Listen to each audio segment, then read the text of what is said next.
So you're on a path, and you're walking down the path, and you come to a fork in the road, and you decide that you're going to take this path. And you begin to walk, and as you're walking, you're going 25 years into the future of chiropractic. And you keep walking, and you come to a community, and you realize that that's your community.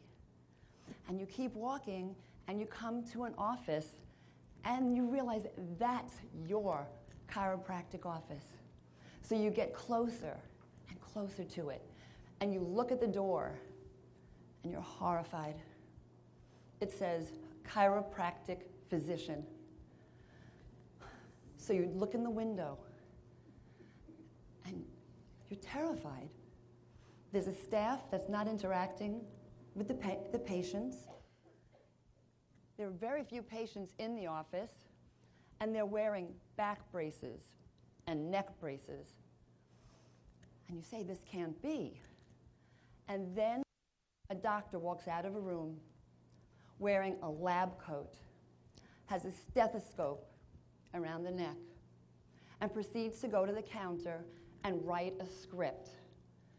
And you say, no, this is not the chiropractic that I want 25 years from now. When you run back down the path, back to the beginning, and then you take the right path.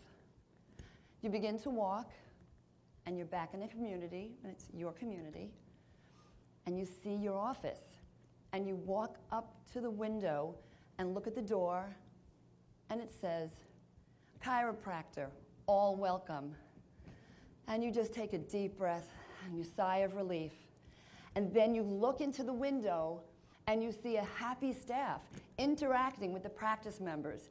You see babies crawling on the floor, kids running around, pregnant women, men, women, just all interacting with each other. And then you see a chiropractor coming out of an adjustment room, holding a little baby's hand, talking to the mom. And you get really close to the window, and you can almost hear that chiropractor say to that little child, power's on. See you at your next visit.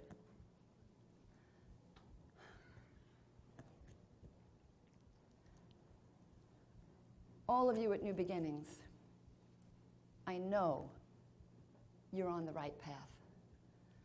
And I know you have very, very busy lives. You're busy in practice.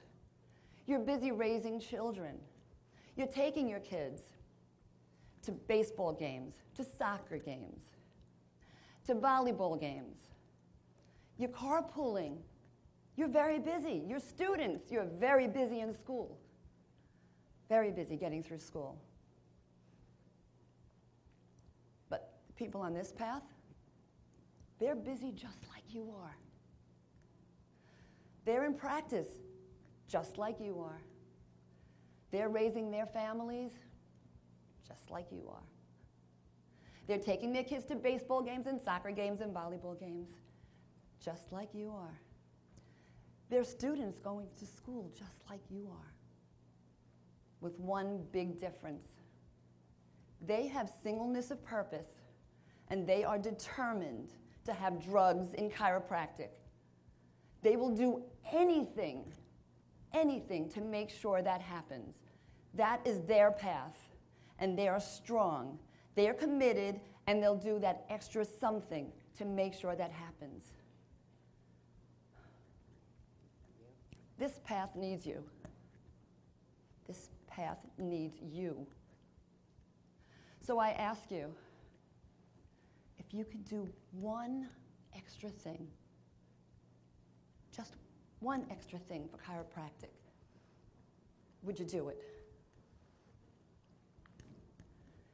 Would you? I'm off. I'm on. Would you do it consistently to ensure that this is the path that chiropractic takes? Some of you are going to say, yeah, I'll do something. I'll do something extra. And so you figure out what it's going to be, and you step up to the edge. So you step up to the edge to take faith and do the one thing extra. That's where you are. And the other side, that is that one extra thing you're going to do. And there's a gap. And it might only be this big, but it might as well be the Grand Canyon. Because when you're doing something new, fear sets in. So what do? You stand there, you think about it, you freeze. And then you start thinking all of these negative thoughts. What are people going to think? What if I screw up? What if I fail? So you turn around, fear stops you, and you forget everything and run. You run back to your comfort zone. You run back to the comfort zone of your practice, of your life and your family, and you just sit back and you don't do anything. Maybe someone else will do it. But what happens is what's inside of you, that thing that you wanted to do, because it has a meaning to you, it has passion to you, it festers. And it just keeps growing. And it festers more and more until you begin to regret it. And you know, the tragedy in life is not death, but it's what we let die inside of us while we live. And all these things that we want to do, that we don't do, just sit there. We regret, and we regret more. And we think, though, we justify it. Well, you know, I'm just one person. What could I do? How can I change the world? Well, there's a story about a little girl that comes home from school. Her dad's on a big, comfy chair, and he's reading a magazine. And he's just loving life. The daughter comes home from school, and she is, Daddy, Daddy, Daddy, Daddy. And she has 1,000 questions for him. She wants to tell her day, and he doesn't want to know about it. So he sees a picture of the world in this magazine, and he rips it out. He rips it into little pieces. He tells his daughter, you see that picture of the world? It's in little pieces now. Why don't you take it upstairs and put it back together? So she does. And he figures, oh, this is great. I have a couple hours. I can read my magazine. Maybe I'll watch a couple of innings of the baseball game. I'll go get a beer. But 10 minutes later, she's downstairs. And she's done. And he's, how the heck did you do that? How'd you do that so fast? And she tells him, well, see, there was a picture of a man on the other side. So I figured, if they put the man back together, the world will take care of itself. So what are you doing for yourself to get ready? What are you doing for yourself to go into battle? So you need to be clear. You need to be centered. You need to do something for you. I hope you're getting adjusted.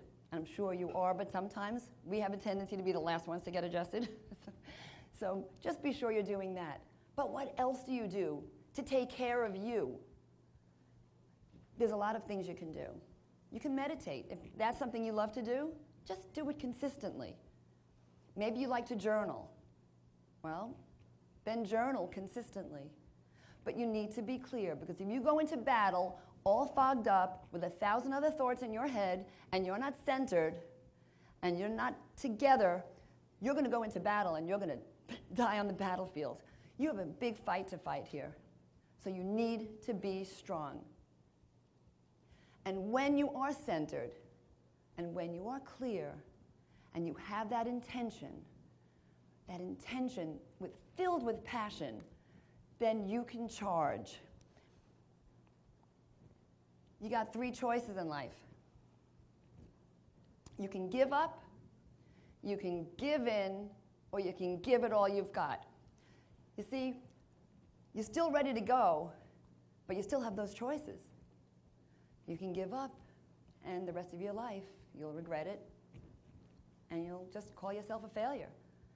You can give in and justify it, and still say, you know, there's so many people doing that one extra thing. What? It doesn't make a difference if I don't. They'll take care of it. This road will be fine without me. Or you can give it all you've got, because you know when you do, this path will be the one that wins. Because this path needs needs you. It needs you. So get that clear intention. Get a really clear intention. Fire it up inside of you. It's got to be really, really strong. It's like a firewalk. You know, firewalks are not about walking on fire. They're not. We've been doing, Inner Winters has been doing firewalks for 28 years, and some of you in the room have actually done them with us. And you know what happens when you set an intention and you walk across those coals knowing that when I go over those coals that everybody says is impossible, what I want out there is mine. Because if I can do this, this is a piece of cake. I can do that too. I can do that too. And nothing's going to stop me. I don't care what the consequences are. I don't care. Because it means that much to me. Because this path needs you. It needs you. So now, you're back. You're back at that edge. And you're ready to go. This time, you're giving it all you've got. And you know what? You don't care what people think. You don't care if you screw up because you know you can readjust and keep going. And you know you will never fail because every time you get knocked down, you get back up. So you've got it going for you. You're ready. You're burning desire. And you take that step to the edge. And this time, when fear sets in, you face everything and you rise. You rise to the occasion because this path needs you and you know it. You know it. So, are you willing to do that one thing? Are you willing to lead the profession? Are you willing to speak up? Share your voice? Are you willing to either join or get more active in a state organization or a national organization? Are you going to tell the story? You know, you make a big difference in your offices and in your communities right now, but it's time to take it even bigger. You know, we could have a wave here if everyone did that one extra thing. What a wave we would create. You know, it's time to tell people what chiropractic really is, because too many people think that chiropractic is about neck pain and back pain. They still do. And it's not about neck pain and back pain. It's about life. It's about life expression. It's about living to your fullest potential and giving that to your children and allowing them to take that and share it with their children so that for generations and generations we can have chiropractic as we want it. And if we're willing to go out there and do that one extra thing, if we all do that, someday, 25 years down the line, all roads will lead to chiropractic. All roads will lead to chiropractic. But until then, this path needs you. This path needs you. So what's the one thing? What's the one thing you're going to do to make the difference? The future is up to you. Thank you.